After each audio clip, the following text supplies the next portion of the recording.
So ayan, good morning po sa inyong lahat.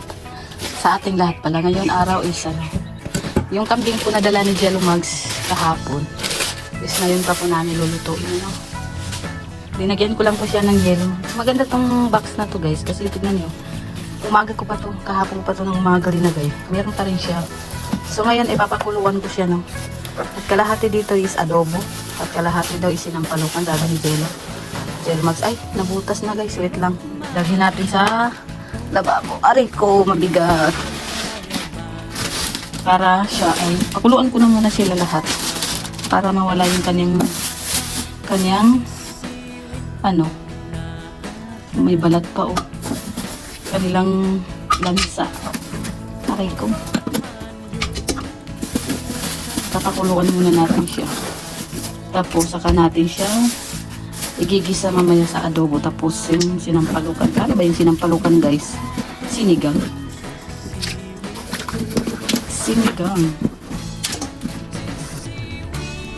Marami din pala. Kaya kailangan dalawa. Tapos lulutuin po natin to. At ay pababaunin natin si Papa Eds. Kasi mapunta po si Papa Eds dito. No? Dito na po siya mag-dinner. Tapos pag uwi niya is papaanuin natin. Dadalahin natin po kasi ito po ano talagang para po daw ano kaya nagbigay po yung timbanig ay tinatinilda kasi para kay Papa Eds guys. Ayan o nag-ano na siya ng tubig. Amoy kambing guys. So ayan ang cute ng ano ang liit. So ayan hugasan ko muna siya no para may ano mapakuluan. Kasi pag ako po kasi nagluluto guys, papakuluan ko muna ito. Kahit noon pa po nasa abroad pa po ako, pag nagluto ako ng mga karne, papakuluan ko may paahaw, tuhod. Alas, tuhod, ang bihira. Papakuluan ko muna siya. Saka ko siya, lulutuin sa totoong luto na. So dahil marami po yan, hahatiin natin. Adobo at sinampalukan. Ano ba ilalagay sa sinampalukan? Isang kulo lang ito muna, saka ko na siya hatiin pag ano. Konti lang naman siguro ang adobo. Kasi yung iba kasi malansa magluto nito kasi nga diretso na guys. Pag malansa pa naman, hindi ako mahilig. Parang ayaw kong kainin.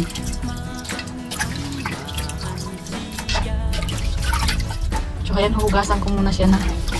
So ayan po no. Siguro malagadali pa naman to palambutin kasi ano siya. Medyo bata pa naman yung laman. Hindi siya, pagpula kasi yun talaga yung ano. So, lagyan natin ng sibuyas habang siya pinapakuluan. So, ayan. Pahayaan muna natin siya kumulo, no? At huhugasan po natin yan ulit pagkatapos natin siya pakuluan. Yan na, kumukulo na, no? Sinatanggalan natin, no? Mamaya papakutin pa natin yung pagkulo. Tapos, patayin na natin, no? Sana, gusto nyo ito lang.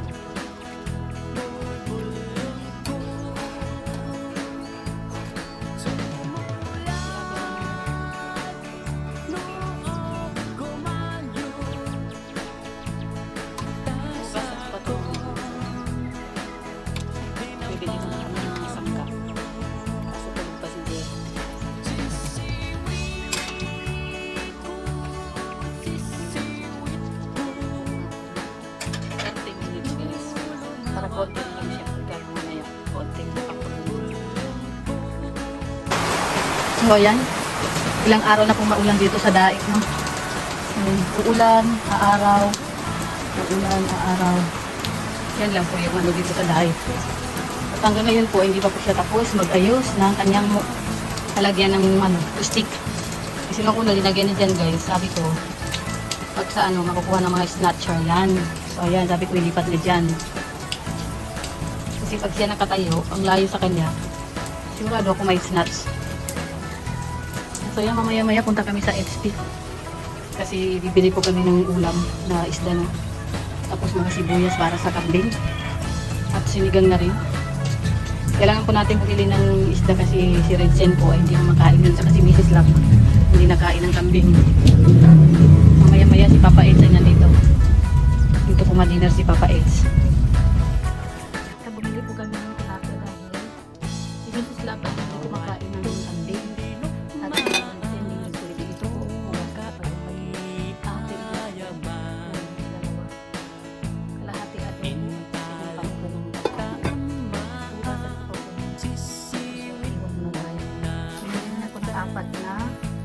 sa bangus. Tilapia, yan ko na lang sa bawal ko na lang. Ayan. Bumili na rin ang laman ng balat ng paluan. Pitsay ko rin. Bibigyan at saka kamatis. So yan, simulan ko ng mga ito na po yung pinalambot natin. Uy, bakit ayaw?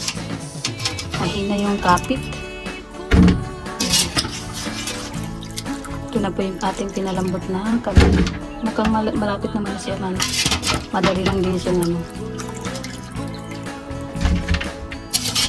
Madali lang din siyang tawag doon. Palambutin. So ayan o. Ito po yung ating sampalukan. Ito ang ating adobo.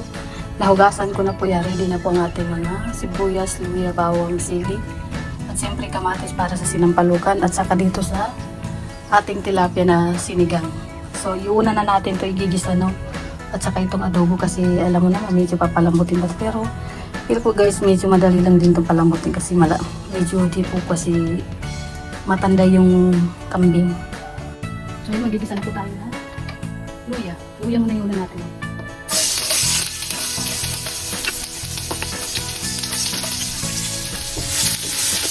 Laki ng kalyar ko na ito.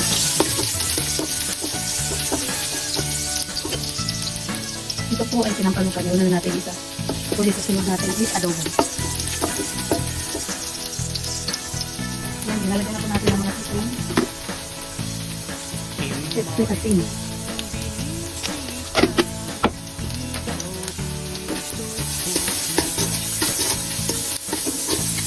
Laki ng mga kalyar.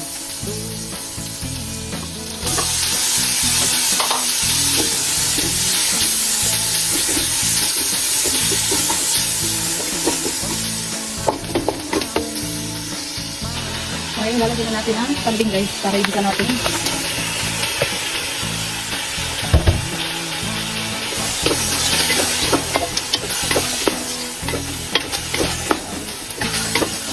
Ito time ko ang luto ng sinampalak na sinasabi. Ibang ko lang kung tama ito guys. Ito ang sabi ni Jermag ah.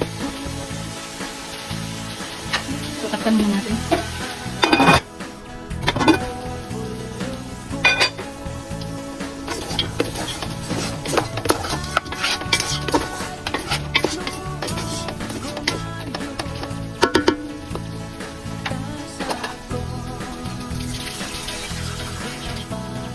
Lagyan na natin ng tubig.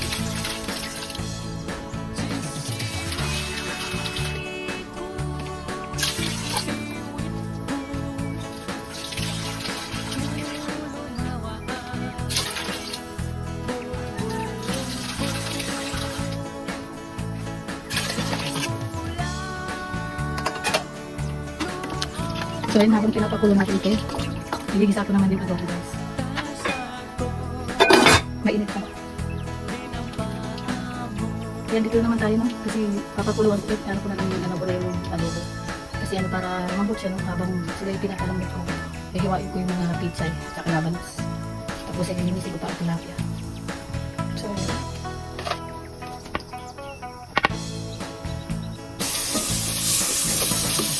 lagyan natin ang adobo.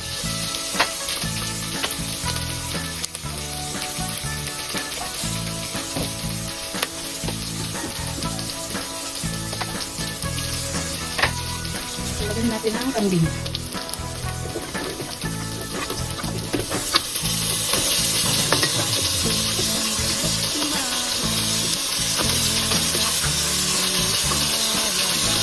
Ito medyo pinamihan ko sa adobo guys kasi nga ano, walang gulay na ilalagay yan kasi nakalo pa meron. Hindi natin katalin sa bawang.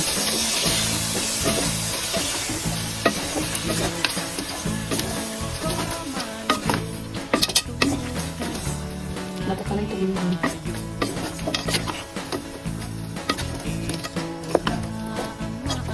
panayan na natin siyang kamuha sa sarili niyang tubig. Lagay mo. Huwag mo isali tubig niya. Magugas ka ng kamay. Alis ka dyan.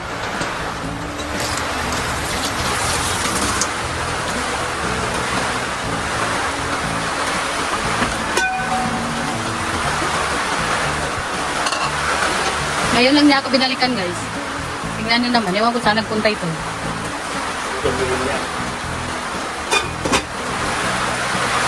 Saan ito? Lagay mo yung ano, 3 sili. Sili green. 3 lang. 4 yung kinuha mo. Naka-discount guys. O siyempre, para ano, Baka, ano ka ma'am? yung adobo, 2 sili. Ang dalawang sili. 2 siling green. Ito? Oo. Nagkwento ka naman sa bago guys. Oo.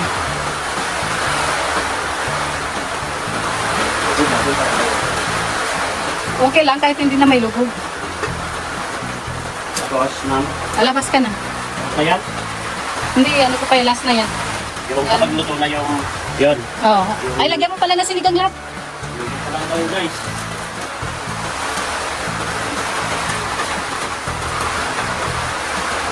O, di wow. O, pumutin. I put everything. Oo, gusto mo na yan. Put all.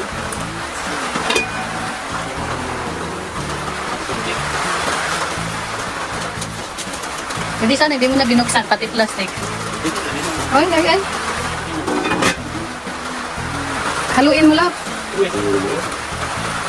Ang bagal-bagal ng aking cooking guys. Yan lang naman ang ilagay niya.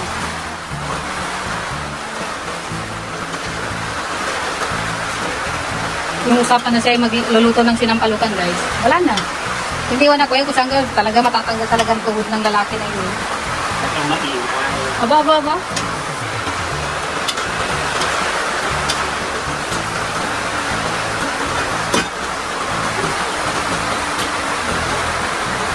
Oh, Sit down.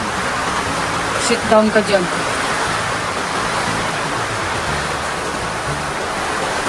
So, ayan, bumili ako ng maliliit na orange. At matamis siya, guys, matamis. Tapos ito po ay sisikan ko rin po ito, no, sinigang na tilapia. Ayan po ang ating mga ricado para dyan. Tapos yung, meron pang po ito lalagay para sa yung sinampalukan. Ito yun. Yung para sa sinampalukan ito po ay kukuha lang ko ng konti dito sa dako. So, ayan na ang ating sinigang isda. Ito natin sinigang na tilapia.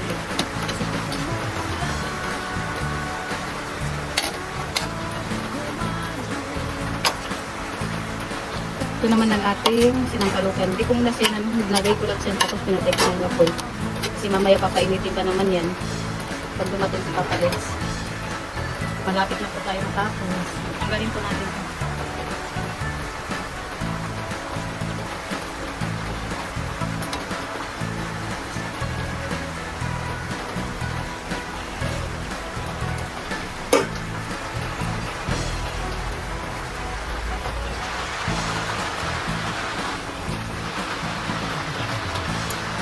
Masyadong malaki.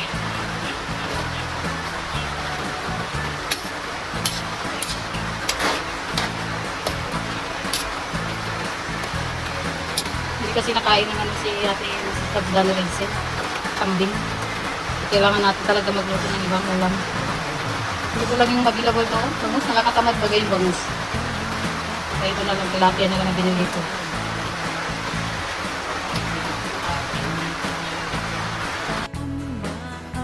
Ngayon, itabi natin. Dami natin ilalagay na yung ulam. Saglit lang po kasi mamaya makainit pa naman kasi wala pa naman siya. Ilalagay ko.